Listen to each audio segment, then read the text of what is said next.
Holdovers is my favorite film this year. Yeah, so that didn't hold up. I knew I was going to make this video. I was just wondering when. But I'm going to talk about the zone of interest. I'm going to make some pretty bold claims. I think I pissed a lot of people off with the first zone of interest video I did last October, maybe with some of the things that I said about the film. But I've seen the film 3 times now. I saw the film at the Chicago International Film Festival back in October. Then I saw it when it released in January, and then I saw it again last night.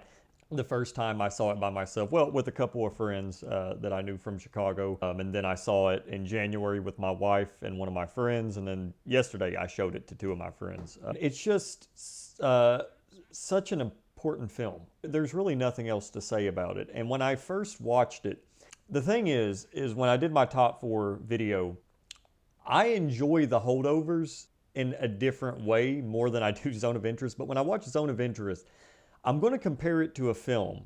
And the reason why I'm going to compare it to this film is because, well, it'll all make sense. It's all going to make sense. But if you don't know what the Zone of Interest is, I am going to get into spoilers. This is the new Jonathan Glazer film with Christian Friedel and Sandra Hüller, which I actually had a chance to meet Christian at the Chicago International Film Festival. Very nice guy. And I love Jonathan Glazer. I know a lot of people compare him to Kubrick. I wouldn't necessarily compare him to Kubrick. I would compare him more so to like a Tarkovsky. He's my favorite director, but Kubrick doesn't, I don't think he experimented as much as Jonathan Glazer did. Kubrick really just tackled each genre and made just a terrific film within that genre because he was, really smart about it. But what Jonathan Glazer does is I think he pushes filmmaking forward in a way that people just aren't used to. And with that said, if you've not seen Zone of Interest, I'm not going to spoil things just yet. So don't leave the video just yet. I will get to, whenever I'm going to spoil things, and then you can leave. But let's talk about Zone of Interest a little bit. Let's discuss it. So Zone of Interest follows a family, a German family, during World War II. And I actually, this is going to sound pretty intense, but I've heard people say that Zone of Interest is a film that they wouldn't watch again. They wouldn't want to watch it again. It's just, it's kind of a one and done. Not that it's a bad film, it's pretty heavy. But me, I actually enjoy watching The Zone of Interest. I know that might be bizarre to say, but I do enjoy watching The Zone of Interest. Why do I enjoy watching The Zone of Interest? Because I take something away from The Zone of Interest every time that I watch it, and it forces me to think. So I don't enjoy it in a typical sense of, wow, this is awesome, this is great what I'm watching. I feel like I'm learning something every time I view what Zone of Interest is trying to do. And also, I find The Zone of Interest to be pretty warm. That might be, what, a Holocaust film is warm? Well, I'm not watching a Holocaust film. I'm watching this film about this family who is going about their day-to-day lives, and it just so happens that Auschwitz is right next to where they're living.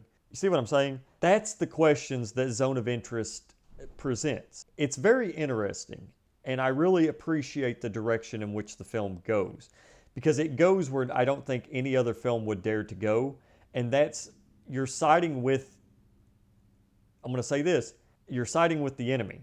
But are you really siding with the enemy? Are they really the enemy?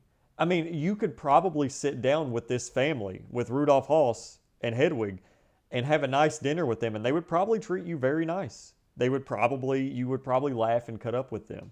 You get what I'm saying? That's what Zone of Interest does, is it really puts you in this uncomfortable scenario where you're like, okay, well, I don't necessarily hate these people, even though I know that I should. Now, the third time that I watched this film, I actually did not like this family. I didn't. I did not like this family at all because I knew what they were about and I knew exactly what I was getting myself into. So I looked at it very, very, very objectively the third time that I watched it, to the point to where I felt like I was sort of watching a history class, and that's in a good way. But when I first watched Zone of Interest at the Chicago International Film Festival, why did I drive 6 hours to go see Zone of Interest? Well, coming out of Cannes, I'd heard things about the editing for this film and some of the bold choices that were made. And at that time, I was in post-production for my film Pesadilla, and I was looking for inspiration. I was like, okay, well, I really want to see Zone of Interest. Jonathan Glazer is one of my favorite filmmakers working today, and I'm curious to see what these cuts are and what the editing consists of. So why not? And Zone of Interest, I might be a little bit biased when I say this, but when I watched Zone of Interest, I left the film very pleased because I felt comfortable for the first time in a little while. Because when I made Pesadilla, and I'm not trying to promote my film in any type of way, I'm just bringing this up so I can explain to you why my feelings for Zone of Interest are so strong. When I made Pesadilla, I accepted that Pesadilla will probably be the most different, out there film that I ever make. It's experimental. It does things that I've never seen another film do, for better or for worse. And when I got done watching the Zone of Interest, again, not comparing Pesadilla to Zone of Interest, but when I watched Zone of Interest, I was like, okay, I'm not worried. I'm not scared. Not that I was scared to begin with, but I felt comfortable for the first time in a while, because I could tell watching the Zone of Interest that Jonathan Glazer didn't give a shit what anybody thought of his film. He made it, and it's there. And I was like, okay, well, I'm allowed to feel the same way. Just because Zone of Interest is so different compared to Jonathan Glazer's films. I mean, if you look at Sexy Beast, Sexy Beast is this quick 80-minute sort of gangster. It kind of reminds me of Sopranos and Breaking Bad mixed with a little bit of Donnie Darko in there. I know it's strange. And it's not shot elegantly. It's shot a little sloppy, I think, with the cinematography. Not that I'm saying it's a bad film. I think it's great, but it's very out there. It's very weird. It's very wacky. It's funny. And then you have Birth, which is this very weird, strange mystery film that doesn't necessarily do anything different, but it puts you in an uncomfortable situation. And then you have Under the Skin, which is very different, but it's not so different to where, like, it is experimenting, but I feel like the general audience can get into it. Do whatever the fuck you want to do. Experiment. Do it. And I've heard multiple people say that. And you can disagree with me all you want, and that's fine. That is cool. There are some people that I think would give this film a 1 star out of 5, 2 star out of 5. I've seen it on Letterboxd. I have seen the score of this film go down on Letterboxd. You are more than welcome to think that. And you might not even be wrong about it. You might be right. Fuck, I could be wrong. Who cares? But this is where we're going to get into spoilers for Zone of Interest. Now, Zone of Interest is not only my favorite film of 2023, but it's my number 10 film of all time. I put it in my top 10. And why? Because it reminds me of my favorite film that I've ever seen, The Texas Chainsaw Massacre. I know, that's fucking crazy, but the reason why is because Mark Kermode, a long time ago, or I don't know if it was a long time ago, but he said the reason why The Exorcist was his favorite film was because every time that he watched that film, it was like watching a completely different movie. And every time that I watch The Texas Chainsaw Massacre, it's like watching a completely different film. And every time that I've seen The Zone of Interest, which I've seen it 3 times in the last like 6 months, it's like watching a completely different film. And the last time that I watched it, it solidified that top 10 spot because I realized how important it was, how inspirational it was to me. I mean, I just went on a whole thing about how, with that and the film that I was working on. And it was just at the right place at the right time for me. So that's what I'm saying. This is a very, very subjective video, I think. I'm very biased when I'm talking about this film. But with that said, we're getting into spoilers. So if you don't want this film spoiled for you, definitely click away. But I did want to say this stuff because maybe it'll inspire you to want to see it as well.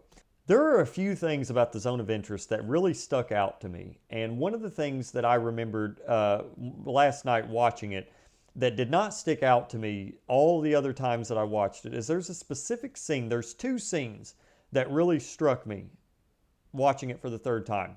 And one, there's a scene where Rudolph Haas is going in the house with these other higher-ups. I guess you could say they're businessmen higher-ups, but they're having a meeting.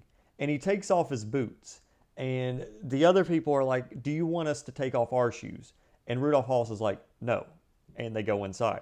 Well, if I take off my shoes in my house, then I'm going to make other people take off their shoes. I mean, it's common sense. It's what I would do. But he doesn't. And I paid attention to that. And I guess you could say the first time I watched the film, I paid attention to the sound. The second time I paid attention to the, to what was in front of me, the visuals. This time around, I paid attention to a lot of the dialogue. And when he says that and they go inside, he leaves his boots to the side. And a little Jewish boy comes up and grabs his boots and starts cleaning them. And that's when I was like, oh, okay, that's why he took his boots off. Because there's blood on them and he doesn't want to track it in the house. He's not going to make them. But also, he's not making them because this guy is the executioner. Rudolph Hulse is the executioner. He knows who he is. That's why when they sit down and they're talking about the plans for, eradicating, the Jews, as bad as it sounds, there's like this little connection right there. And whether or not Jonathan Glazer meant to do that, it stuck out to me. Just like there was a certain shot when Hedwig and her mother gets done talking about the flowers in the garden. There was one shot that actually made me feel extremely uncomfortable, and it's the shot with the yellow flower, because it's so close up on it, and when you look inside the yellow flower, it's black, almost like a black hole. And then it does that weird cut to red, sound goes out, speakers blow, and then the music, the score comes on. That section really did impact me, but it was that yellow flower that got to me the most. And then we talk about the ending of the film, where Rudolph Hulse is sitting there looking into darkness, and he disappears into darkness when it seems like he was following the light the whole entire film. He was turning out the lights and, when he was turning out the lights and going to bed that night. There's so many visual storytelling elements in this film that are so impressive. There's a lot of audio storytelling in this film that's extremely impressive. But also the dialogue and the storytelling with the dialogue is very impressive. And I cannot remember the last film. There are a few films that I constantly think of on a day-to-day basis, even if it just appears in my mind for a short period of time. When I think of films like that, I think of Texas Chainsaw. I think of Stalker. I think of Zone of Interest. I think of Solo. There's few films that just sort of cross my mind on a day-to-day basis, and Zone of Interest is one of those films. I might end up making a couple of people upset with this video because I've noticed for some reason there is this not necessarily split between people with this film, but I've noticed some people do not like the opinions of others when it comes to this film. And if people don't like this video, I think that's cool because Jonathan Glazer has made a pretty interesting film with The Zone of Interest. And I'm just giving my opinions on it. And I've noticed when it comes to YouTube, people hate other people's opinions to the point to where people actually take their time to hit the dislike button. And I don't know, I just find it very interesting that it would happen on a Zone of Interest video. If you can't tell, I'm sort of being very cryptic about some of the stuff that I'm saying. But guys, thank you so much for watching this. I hope you enjoyed it. I'm glad that I got to talk about Zone of Interest probably one last time on this channel. Who knows? Maybe I might talk about it again. I would like to make a video talking about my top 10 favorite films of all time, but I'm not really too comfortable doing that yet. Like if you even look at my Letterboxd top 10, it says top 10, I think. But thank you for staying tuned. And I'm glad that I got to see Zone of Interest one more time. I've accepted it's probably going to be the last time I see it in theaters. But yeah. But anyway, guys, I hope you enjoyed it. If you did, leave a thumbs up, thumbs down, whatever. If you guys want to check out my teaser or my trailer for Pesadilla, definitely check it out. Links down in the description below. I'm finished with it. I'm going to be making a video about it soon, I promise. I just want to make a video talking about filmmaking soon. But anyway, take it easy, and I'll see you guys next time.